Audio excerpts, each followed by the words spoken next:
அனைத்தும் அனைவரும் சிவம். அனைத்திற்கும் அனைவருக்கும் நன்றி. தாய் தந்தையருக்கு நன்றி. அண்ணனுக்கு நன்றி. மூதாதையர் அனைவருக்கும் நன்றி. பச்சையம்மனுக்கு நன்றி. சப்த முனிகளுக்கு நன்றி. சப்த கன்னியர்களுக்கு நன்றி. சுப்பிரமணியருக்கு நன்றி. சிவபெருமானுக்கு நன்றி. என்னுடைய ஆன்மீக தலைவர் அவர்களுக்கு நன்றி. 13/7/2024 சனிக்கிழமை பஞ்சாங்க வழி ஜோதிட ஆலோசனை.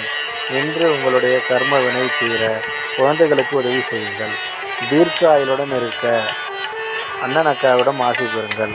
ஆரோக்கியத்துடன் இருக்க தம்பி தங்கைகளுக்கு உதவி செய்யுங்கள். பணம் பெறுக தந்தையிடம் ஆசீர்வாதம் பெறுங்கள். எடுத்து வைக்கும் காரியம் அனைத்திலும் வெற்றியடைய தந்தையிடம் ஆசீர்வாதம் பெறுங்கள். பாட்டியிடம் ஆசீர்வாதம் பெறுங்கள். திருச்செந்தூர் சுப்பிரமணியர் வழிபாடு செய்யுங்கள். நந்தி வழிபாடு செய்யுங்கள். இதுபோல் வாழ்நாள் முழுவதும் வெற்றியடைய வாட்ஸ்அப் எண்ணை தொடர்பு கொள்ளுங்கள். டெலகிராம் சேனல் லிங்க் யூஸ் பண்ணி டெலகிராமில் ஜாயின் பண்ணிக்கோங்க. அஸ்தோஸ்ரீ பாபா சேனலை லைக் பண்ணுங்கள், ஷேர் பண்ணுங்கள், சப்ஸ்கிரைப் பண்ணுங்கள். நல்லது நடந்து கொண்டிருக்கிறது. ஓம் ரீம் வசி வசி சகலரும் வசி சர்வம் வசி. அசி அசி அசி. நன்றி நன்றி நன்றி.